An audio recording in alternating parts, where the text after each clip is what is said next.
करेंगे दूसरे ऑब्जेक्ट में और बीच में कोई भी आपके वॉल्यूम का हार्श नहीं, मतलब हार्श मतलब कोई भी आपका लॉस नहीं हुआ, इसका मतलब एज इट इज आपने ट्रांसफॉर्म किया तो आपका जो वॉल्यूम होगा किसका, स्फीयर का, वो एज इट इज किसके इक्वल हो जाएगा, वॉल्यूम ऑफ सिलेंडर। इसका मतलब क्या हुआ कि वॉल्यूम ऑफ सिलेंडर जो आपने बनाया है, रिकास्ट किया है, वॉल्यूम ऑफ सिलेंडर उसका वॉल्यूम किसके इक्वल होगा, जो आपके पास पहले से ऑब्जेक्ट था, वॉल्यूम ऑफ स्फीयर।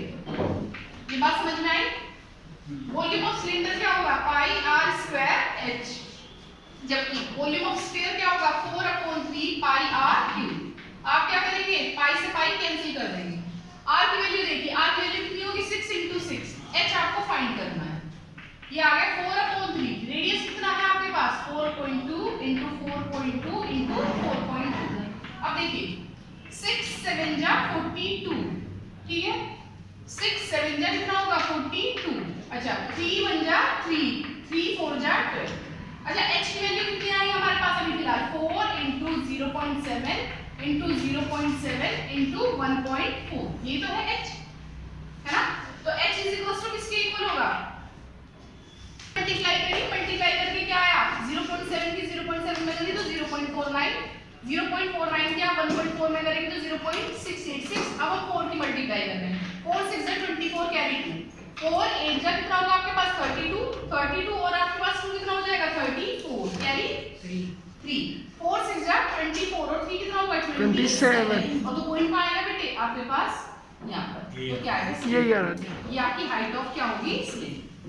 आखिर समझ में नहीं आ रहा, a metallic sphere of radius 6 cm and 8 cm and 10 cm are melted, ठीक है, to form a single sphere। इन सबको मेल्ट करके आपने क्या बनाया है, सिंगल स्फीयर बनाया है। Find the radius of the resulting sphere, जो नया आपने स्फीयर बनाया है आपको उसकी क्या निकालनी है, रेडियस निकालनी है। इसका मतलब बेटे तीनों का वॉल्यूम अगर आप प्लस करें तो वो रिजल्टिंग स्फीयर के वॉल्यूम के क्या होगा, इक्वल होगा। तो आप क्या लिखेंगे, वॉल्यूम ऑफ आपके पास क्या होगा, रिजल्टिंग स्फीयर, जो वॉल्यूम होगा ना रिजल्टिंग स्फीयर का वो किसके इक्वल होगा, देखिए बेटे वो इक्वल होगा वॉल्यूम ऑफ स्फीयर 1, फर्स्ट जो आपके पास स्फीयर इसे मैंने 1 कह दिया, plus volume of sphere 2 plus volume of sphere 3, volume of sphere 3। तो देखिए वॉल्यूम ऑफ स्फीयर क्या होता है, 4/3 pi r cube is equal to volume of sphere 1 क्या होगा, 4/3 pi r 1 cube, volume of sphere 2 4/3 pi r 2 cube plus 4/3 pi r 3 cube. ये बताओ समझ में आ गया? चलिए तो हम क्या करेंगे बेटे, 4/3 पाई कैपिटल आर क्यूब तो हमारे पास है, हम इसमें से 4/3 पाई क्या करेंगे, common plus r2 cube plus r3 cube. ये बात क्लियर होगी बेटे, 4/3 पाई से 4/3 पाई कैंसिल, तो capital R cube is equal to R1 की वैल्यू 6 क्यूब, R2 की वैल्यू 8 क्यूब, R3 की वैल्यू 10 क्यूब। ये देखिए 6 का क्यूब मतलब 216, 8 का क्यूब मतलब 512 और 10 का क्यूब मतलब 1000। जब आप इन सबको ऐड करेंगे ना तो ये आ जाएगा 1728। तो यहाँ R का क्यूब था और जब आप क्यूब की साइड चेंज करते हैं ना तो बन जाता है क्यूब रूट। बात समझ में आ गई? तो बेटे ये क्यूब रूट पता किसका है, 12 का, तो 12 का क्यूब है कितना, 1728। तो आपके पास क्यूब से क्या कट जाता है, क्यूब रूट, तो R की वैल्यू कितनी आ जाएगी, 12 सेंटीमीटर। ये रिजल्टिंग स्फीयर जो है उसकी आपके पास क्या आ गई, रेडियस आ गई। क्वेश्चन नंबर 3 क्या है, अ 20 मीटर डीप वेल, एक 20 मीटर डीप वेल मतलब कुआं आपने क्या बनाया, आपने खोदा है बेटे, ठीक है, is dug 7 metre in diameter, इसकी डायमीटर कितनी है 7 मीटर, तो अगर इसकी डायमीटर 7 है तो रेडियस क्या होगी 7/2 मीटर। इसने कहा from digging is evenly spread out to form a platform, और जो बेटे अर्थ का मतलब यहाँ अर्थ नहीं खोदी बेटे, अर्थ में से क्या निकली है, उसमें से मिट्टी निकली है, उसको आपने क्या करा इवनली स्प्रेड कर दिया, और इस तरह से स्प्रेड कर दिया कि जब आप उसे स्प्रेड कर रहे हैं तो वो एक प्लेटफॉर्म बन रहा है जिसकी लेंथ कितनी है 22 मीटर और ब्रेथ कितनी है 14 मीटर। अब एक बात बताइए बेटे, जब आपने उसमें से 1 किलो मिट्टी निकली होगी या 2 किलो निकली होगी या फिर बेटे 4 किलो निकली होगी, उसमें से बहुत मिट्टी निकली होगी, मुझे नहीं पता कितनी निकली है, पर इतना जरूर पता है कि जो मिट्टी निकली थी ना कुएं में से वो एज इट इज आपने ट्रांसफॉर्म कर दी किसे बनाने में, प्लेटफॉर्म प्लेटफॉर्म को बनाने में। इसका मतलब जो वॉल्यूम होगा ना वेल का वो एज इट इज किसके इक्वल होगा, वॉल्यूम ऑफ प्लेटफॉर्म का। तो यहाँ पर आपको क्या दे रखी है, लेंथ दे रखी है प्लेटफॉर्म की 22 मीटर, ब्रेथ दे रखी है। अब एक बात बताओ बेटे, जैसे छोटी सा एक एग्जांपल है, मेरे हाथ में ये किताब है, ठीक है, मैंने इसके ऊपर और किताब रख दी और किताब रख दी, तो क्या इसकी कुछ हाइट बनेगी?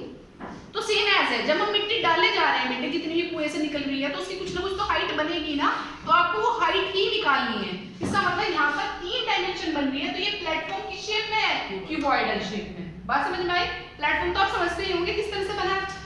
तो इसका मतलब क्या हुआ, वॉल्यूम ऑफ वेल मतलब जो कुआं है, आपने कुआं बनाया, उससे जो मिट्टी निकली वो एज इट इज आपने ट्रांसफॉर्म कर दी क्या बनाने में, वॉल्यूम ऑफ प्लेटफॉर्म, प्लेटफॉर्म बना। कुछ पूछना है बेटे इसमें आता? तो वॉल्यूम ऑफ वेल क्या होगा, क्योंकि ये सिलेंड्रिकल है, इसका मतलब पाई आर स्क्वायर एच, ठीक है। और वॉल्यूम ऑफ प्लेटफॉर्म क्या होगा, L into B into H. तो देखिए पाई की वैल्यू क्या है, जब तक ना दी जाए 22/7, और रेडियस कितनी है 7/2 इंटू 7/2, और एच क्या है, एच हमारे पास यहाँ जो वेल की आपके पास हाइट है वो 20 मीटर है। चलिए अब हमारे पास L 22, B 40 और H आपको फाइंड आउट करना है। देखिए 22 से 22 एज इट इज कैंसिल, 7 से 7 कैंसिल। अब देखिए ये हमारे पास 7 2 जा 14 कैंसिल, 2 2 जा 4, 4 5 जा 20। बात समझ में आ गई? ये आया 5 इज इक्वल्स टू 2h, इसका मतलब 2h इज इक्वल्स टू कितना है 5, तो h की वैल्यू कितनी है 5/2, इसका मतलब h की वैल्यू है 2.5 मीटर। इसमें कोई प्रॉब्लम है तो आप बताइए, हो जाएगा? हाँ जी, हाँ जी। आपने कुआं बनाया जिसकी हाइट कितनी है, मतलब हाइट मतलब गहराई, डेप्थ कितनी है 14 मीटर है, और उसका रेडियस कितना है 3/2 मीटर है। उसने कहा कि जो उससे मिट्टी निकली थी उसे आपने चारों ओर स्प्रेड कर दिया, और इस तरह से स्प्रेड कर दिया कि उसका क्या बने, एम्बैंकमेंट बने। अब बेटे जब वो आप मिट्टी डाल रहे हैं कुएं के चारों ओर, क्या बनाने के लिए, एम्बैंकमेंट बनाने के लिए, तो उसकी कुछ ना कुछ हाइट हो जाएगी। आपसे वो हाइट ही पूछी गई है कि जब आपने उस मिट्टी को स्प्रेड किया उस कुएं के चारों ओर, तो ये बताइए उसकी क्या ऊंचाई हो जाएगी, है ना। अच्छा एक बात बताओ बेटे, अगर मैं थोड़ी देर के लिए इस हाइट को भूल जाऊं, तो ये जो हाइट को अगर मैं भूल गई तो मुझे ये क्या दिखाई देगा, एक सर्कल के अंदर दूसरा सर्कल बन गया, रिंग। सिर्फ अगर मैं देखो बेटे ऊपर खड़ी हूं, मान लो एम्बैंकमेंट के, जैसे मैंने आपको मंदिर का एग्जांपल दिया, तो मुझे क्या दिखाई देगा, गोला, जो वो पेड़ वाला गोला होता है, और एक बाहर वाला, ये तो दिखाई देता है। इसका मतलब आपको सर्कुलर रिंग जैसा दिखाई दे रहा है। सर्कुलर रिंग मतलब इसमें एक इनर रेडियस होगी और एक आउटर रेडियस होगी। ये बात समझ में आई? अब देखो ये जो हमारे पास इतना तो हमें बिल्कुल क्लियर है कि जो वॉल्यूम ऑफ एम्बैंकमेंट है यहाँ वो वॉल्यूम ऑफ वेल की इक्वल है, पर हम वॉल्यूम ऑफ एम्बैंकमेंट निकालने के कैसे वो बताना चाह रही हूं मैं आपको। क्वेश्चन नंबर 4, तो देखिए हम यहाँ पे लिखेंगे कि वॉल्यूम ऑफ एम्बैंकमेंट जो है आपका, वॉल्यूम ऑफ एम्बैंकमेंट जो है वो किसकी इक्वल है बेटे, वॉल्यूम ऑफ वेल की इक्वल। और जो ये एम्बैंकमेंट है ना बेटे, पता कैसे बना, ये बना एरिया ऑफ रिंग। जानते हैं आप एरिया ऑफ रिंग की मल्टीप्लाई जब आपने हाइट ऑफ एम्बैंकमेंट में करी, हाइट ऑफ एम्बैंकमेंट में करी, तो जो निकल के आया वो आपके पास क्या निकल के आया, वॉल्यूम ऑफ एम्बैंकमेंट। आप मेरी बात समझ रहे हैं क्या? क्योंकि एरिया 2D शेप है, उसमें मल्टीप्लाई आपने हाइट की कर दी, तो ये 3D शेप हो गया, वो उसका ऑब्जेक्ट का क्या निकल रहा है, वॉल्यूम। बात समझ में आ गई? इज इक्वल्स टू क्या होगा, वॉल्यूम ऑफ वेल। मैंने ऐसा क्यों करा है, ताकि आपको है ना इसका फॉर्मूला समझ में आए। हम लोग डायरेक्ट आप देखेंगे ना किसी बुक में डायरेक्ट लिखा होता है pi into R square minus small are square into H, पर बेटे वो यहाँ से आया है। आपने क्या करी, एरिया ऑफ रिंग की मल्टीप्लाई किसमें की है, हाइट ऑफ एम्बैंकमेंट में की है, और एरिया ऑफ रिंग क्या निकलेगा यहाँ, pi into capital R square minus small are square multiply by height of embankment मतलब small h is equals to volume of well क्या होगा बेटे, पाई आपके पास r square into capital H. बात समझ में आ गई? पाई से पाई आपका कैंसिल। अब देखिए स्मॉल आर तो हमारे पास 3/2 है, बताया मैंने, इसे आप 1.5 मीटर भी लिख सकते हैं, किसे, स्मॉल आर। और जो ये विड्थ थी ना एम्बैंकमेंट की, वो कितनी थी आपके पास, 4 मीटर थी। कितनी थी एम्बैंकमेंट की विड्थ, 4 मीटर। मतलब इधर भी आप किधर भी देखो, ये जो विड्थ है वो 4 मीटर है, पर हमारा जो रेडियस है वो कहां से मेजर होता है, सेंटर से। तो अगर आप सेंटर से मेजर कर रहे हैं बेटे, ये 1.5 प्लस 4, तो ये कैपिटल आर कितना बनेगा, 4 प्लस 1.5, इसका मतलब 5.5 मीटर। ये क्लियर हो जाएगा? तो कैपिटल आर की वैल्यू कितनी है आपके पास, 5.5 का स्क्वायर माइनस स्मॉल आर की वैल्यू 1.5 का square multiply by height 1.5 into 1.5 multiply by 40। चलिए 5.5 का स्क्वायर मतलब कितना होगा 25 और 5 6 30 माइनस ये कितना होगा 2.25 into h is equals to 1.5 into 1.5 into 40 है हाँ। चलिए ये कितना बचा, ये तो जीरो आ गया, 0.25 में से 0.25 जाएगा जीरो और 13 से 2 जाएगा तो कितना बचेगा 28 into h is equals to 2.25 into 40। अब देखिए 14 2 जा 28 तो h की वैल्यू कितनी आ गई 2.25 डिवाइडेड बाय 2 मतलब 2 1 जा 2 2 1 जा 2 2 2 जा 4 2 5 जा 10 मीटर। ये आपके पास क्या आ गई height of embankment 1.125 metre. Shape like a right circular cylinder, एक कंटेनर है जिसकी शेप क्या है right circular cylinder having height 15 centimetre with diameter 12 तो रेडियस क्या हो जाएगी 6 सेंटीमीटर।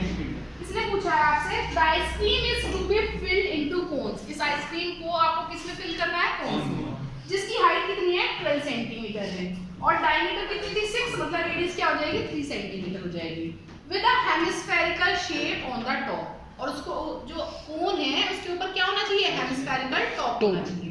उसने कहा find the number of such cones which can be filled with the ice cream, तो आप ये बताइए कि इस कंटेनर से ऐसे कितने कोन्स भरे जा सकते हैं, है ना बेटे।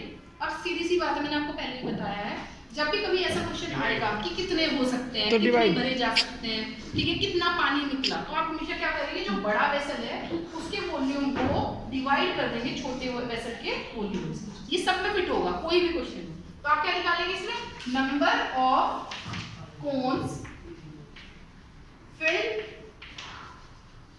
फ्रॉम सिलेंड्रिकल वेसल या सिलेंड्रिकल क्या बोला है यूटेंसिल जो भी वेसल इज इक्वल्स क्या होगा बेटे आपका वॉल्यूम ऑफ सिलेंडर या cylindrical tub volume of cylindrical tub divided by volume of cone with hemispherical top. Cone के ऊपर आपने क्या बना रखा है हेमिस्फेरिकल टॉप बना रखा है ठीक है हेमिस्फेरिकल टॉप। चलिए अब हमारे पास वॉल्यूम ऑफ सिलेंड्रिकल टब क्या होगा पाई r स्क्वायर h जबकि वॉल्यूम ऑफ कोन क्या है बेटे 1/3 पाई r square h with hemispherical top इसका मतलब 2/3 पाई स्मॉल r क्यूब।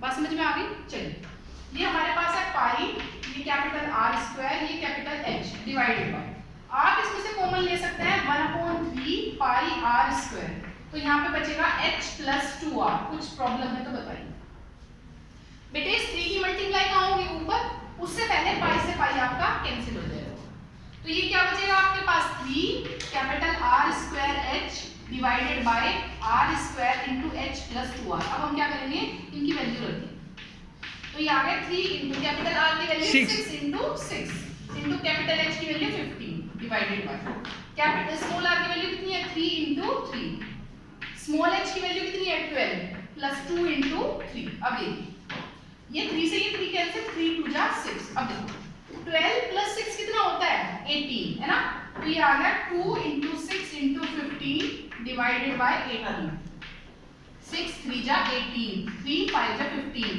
5 2 जा 10 इसका मतलब 10 कोन्स आपके भरे जा सकते हैं कहां से सिलेंड्रिकल टब में से। हाउ मेनी सिल्वर कॉइंस जिनकी डायमीटर कितनी है 1.75 तो रेडियस क्या होगी 1.75/2 सेंटीमीटर ऑफ थिकनेस 2 मिलीमीटर और जो कॉइन है उसकी थिकनेस कितनी है मतलब मोटाई कितनी है 2 मिलीमीटर है। उसने कहा must be melted to form a cuboid of dimension 5.5 × 10 × 3.5। इसने ये पूछा है कि आपको कितने सिल्वर कॉइंस को मेल्ट करना होगा ताकि आप उन्हें मेल्ट करके क्या बना सके क्यूबॉइड बना सके जिसकी डायमेंशन कितनी है 5.5 × 10 × 3.5। एक बात बता दें बेटे अब हम यहाँ ये सोचेंगे कि ये फिगर क्या बनी हुई है कुछ बच्चों को ये दिखाई दे रहा होगा कि ये रिंग बना हुआ है पर बेटे ये रिंग सिलेंडर है। ऐसी फिगर हमेशा क्या बनेगी आपकी सिलेंडर। क्यों क्योंकि अगर आपको नहीं फिगर समझ में आ रही तो आप 2-3 कॉइन को एक साथ रख के देख लो आपको तुरंत निकल के आ जाएगी सिलेंडर फिगर ठीक है। अब हमारे पास यह रेडियस तो कितनी है 1.5/2 और आपकी जो विड्थ है वो कितनी है 2 मिलीमीटर तो हमें करना क्या होगा हमें नंबर ऑफ कॉइंस निकालनी होगी। तो number of silver coins melted to form a cuboid is equals भाई आपके कितने आपको सिल्वर कॉइन्स मेल्ट करना होगा ताकि आप क्या बना सके, क्यूबॉइड बना सके। तो वो किसके इक्वल होगा, volume of cuboid divided by volume of cylinder volume of a silver coin. और सिल्वर कॉइन को ब्रैकेट में क्या लिखेंगे बेटे, सिलेंडर, ताकि आपको क्या पता चले फिगर क्या है। बात समझ में आ गई है। चलिए, तो वॉल्यूम ऑफ क्यूबॉइड क्या होगा, L × B × H divided by silver coin जो है वो सिलेंडर की शेप में है, तो क्या होगा पाई r स्क्वायर h। तो L की वैल्यू रखिए 5.5 × 10 × 3.5। सब मीटर में है ना, ये सेंटीमीटर, ठीक है। पाई की वैल्यू 22/7, रेडियस 1.75/2 × 1.75/2।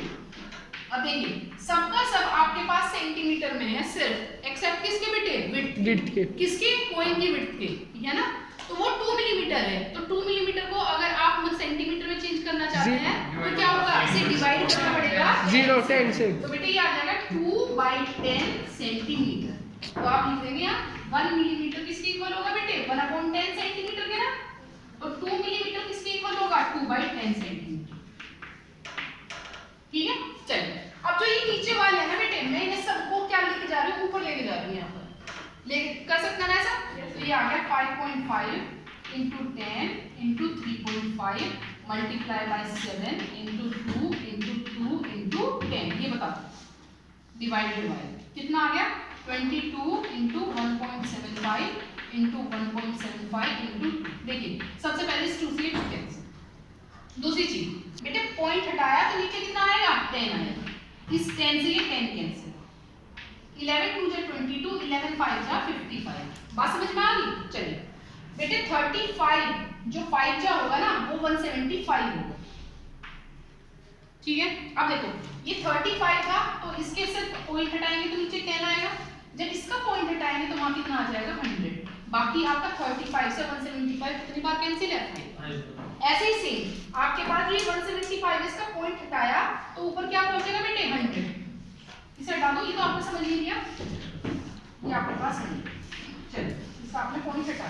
अब देखो यहाँ हमारे पास बचा है 7 से 7 5 जा कितना होगा, 35 5 जा कितना होगा, 175। ठीक है। अब देखिए 2 5 जा कितना होता है, 10 कैंसिल।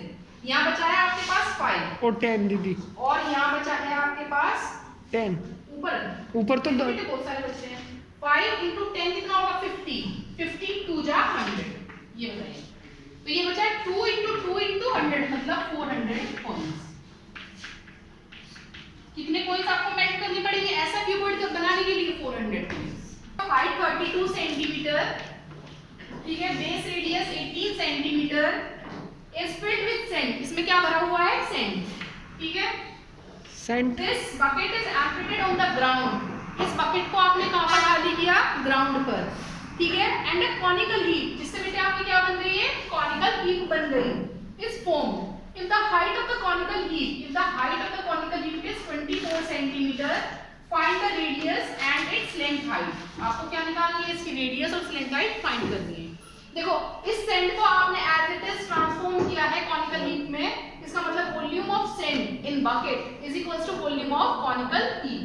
तो क्या होगा, वॉल्यूम ऑफ सेंड 7th है, हां, volume of sand in bucket is equals to volume of conical heap. वो किसके इक्वल होगा, वॉल्यूम ऑफ कॉनिकल हीप। तो देखिए बेटे वॉल्यूम ऑफ सेंड का मतलब क्या होगा, पाई r स्क्वायर h है ना, pi r square h is equals to volume of conical heap 1/3 small r into small h into pi. तो आपका पाई से पाई क्या होगा, कैंसिल। तो 3 capital R square h is equals to small r square into small h। तो capital R की value कितनी है, 18 × 18 × 3 और h की वैल्यू कितनी है आपके पास, 32 मीटर इज इक्वल्स टू, ये क्या हो जाएगा आपके पास, स्मॉल r की वैल्यू आर स्क्वायर इंटू 24। अच्छा ये बताइए सारे के सारे सेंटीमीटर में है या मीटर में है? ये सब के सब सेंटीमीटर में। हाँ ये सब सेंटीमीटर में, ठीक है। चलिए तो देखिए बेटे 4 से काटते हैं हम। 4 6 जा 24, 4 8 जा 32, ठीक है। 3 2 जा 16 है ना, 3 2 जा 16 क्या बता रही मैं, 3 2 जा 6, 3 2 जा 6 गलत बोल रही हूँ बेटे, 3 2 जा 6 होता है बेटे। 2 से काटा तो कितना आ गया 4। तो r square is equal to क्या आया 18 into 18 और 4 को मैंने लिख दिया इस तरीके से 2 into 2 लिख सकते हैं। तो r इज इक्वल टू क्या हो गया square root of 18 into 18 into 2 into 2। बेटे जिसका पेयर बनता है रूट से बाहर, इसका मतलब 18 और 2 बाहर, इसका मतलब डायरेक्ट में 36 सेंटीमीटर लिख सकते हैं। ये क्या आ गया रेडियस। अब हमें स्लैंट हाइट निकालनी है। स्लैंट हाइट निकालने का formula h square plus r square. तो h की वैल्यू कितनी है आपके पास, बताइए h की वैल्यू है आपके पास 24। तो 24 का स्क्वायर प्लस 36 का square L is equals to, तो 24 का स्क्वायर 576 और इसका स्क्वायर होगा 1296। इन आप इन दोनों को आप प्लस करिए, तो प्लस करेंगे 6 और 6 12 9 हां 1872 और ये किसका आ जाएगा आपके पास 39 का होता है 41 का। हां भाई 39 का है 39 का ही होगा, देखिए दीदी बंद कर दिया इसे। मैं तो ये कह रहा हूं क्या बन जाएगा 3 सेंटीमीटर। चलो नेक्स्ट